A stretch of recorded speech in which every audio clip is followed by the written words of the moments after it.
Everyone mapangga, samahan niyo ako at lakad-lakad ko po kayo dito sa tabi ng ilog pauwi sa bahay. Ay nanggaling tayo mga pangga kanina dun sa pag-inspeksyon ng ating wire. Ito po mga pangga ang natawag nilang aguho, ang ipil-ipil kung sabing tawagin sa Tagalog. Nakain to mga pangga. Ito may mga tanim dun sa baba. Yung mga pangga. Ang ganda ng dito kapaligiran. Sari-sari mga gulay. Ito ang bunga ng ipil-ipil ay nagkandatuyo na. Ayun. Masarap ito. Ito mga bunga. Hindi, wala naman namamansin dito. Ebe. Ito. Daming bunga ng ipil-ipil. At saka may tawiran pala dito mga pangga papunta sa kabilang tawid ilog. May hagdan. Ito, meron na rin nagtatayo ng bahay dito sa tabing ilog. Ito tayo mapangga sa kalsada kasi na tibag na po itong kabilang latayan na kumbaga sa recrap. Ito. Puntahan natin doon mamaya yung wire natin. Nabagsakan ng puno ng saging. Mga pangga. Pasyalan natin ulit doon, balikan natin at nang ating ayusin. Kumbaga natin, itataas natin yung nabagsakan ng saging.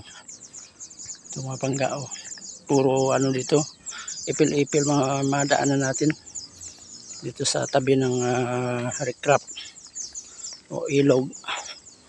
Ayun.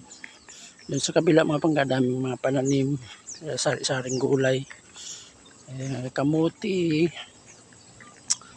yun, kamuting kahoy, dami nilang mga pananim dito mga pangga. Yun. Itong ilog talaga ay medyo tumaas na rin kahit papano dahil gawa ng tuloy-tuloy ang pagbuhos ng ulan. At buti nga ngayon ay medyo umaraw na rin mga pangga. Yun. Nasa gitna na yung ng tubig, agos. Ayun. Medyo malalim-lalim na ang tubig ng ilog mga pangga. Pero usually tumigil ang ulan, tumila na kaya hindi na ito tataas ang tubig sa ilog. Yung mga pangga mo, may bahay sa tapat. Ito tayo maglakad-lakad at puntahan natin si Tatay Digoy mga pangga. Bisitahin natin kung ano ang sitwasyon ni Tatay dahil nung nakarang araw medyo masama ang kanyang pakiramdam dahil sa siguro na ulanan. Siyempre si Tatay ay 81 years old na po mga pangga, kaya medyo mahina na rin ang pangangatawan, kaya maulanan lang konti, siyempre nagkakasakit. Ito po, malapit na tayo kay Tatay. Ito lang ang ating paglalakad dito sa tabi ng recrap. At doon, titingnan natin si Tatay kung ano ang kanyang sitwasyon. Ito lago ng talahib dito mga pangga. Tingnan natin si Tatay kung kung gumaling na ang kanyang karamdaman. Wala isang sakit. Tala tayo, malapit na tayo mapangga. Bababa tayo kay Tatay. Kumustahin lang natin si Tatay mapangga. Tala tayo sa baba. Pagbaba ng yan ang bahay ni Tatay po mga pangga. Yan, may bago siyang punla. Tingnan natin kung ano ang kanyang kalagayan. Ito mga pangga.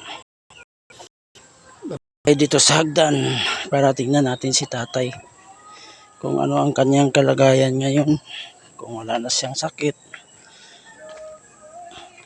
Tay! Tay! Musta? Musta Tay? Tulog ka pa? Ano ang aswa natin? Ano malaswa natin dyan? Wala na, ano na ang kangkong mo? Magaling ka na? Nagpa-check up ka daw kapon? Gamot mo yan. Gamot sa ubo?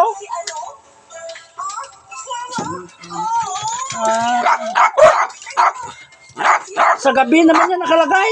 Inumin sa gabi. Umaga gabi. 2 beses. O, chuchu. Ito, sige mga pangga. Okay na daw si tatay at wala siyang sakit. Sige, thank you so much everyone. Bye-bye. God bless us all.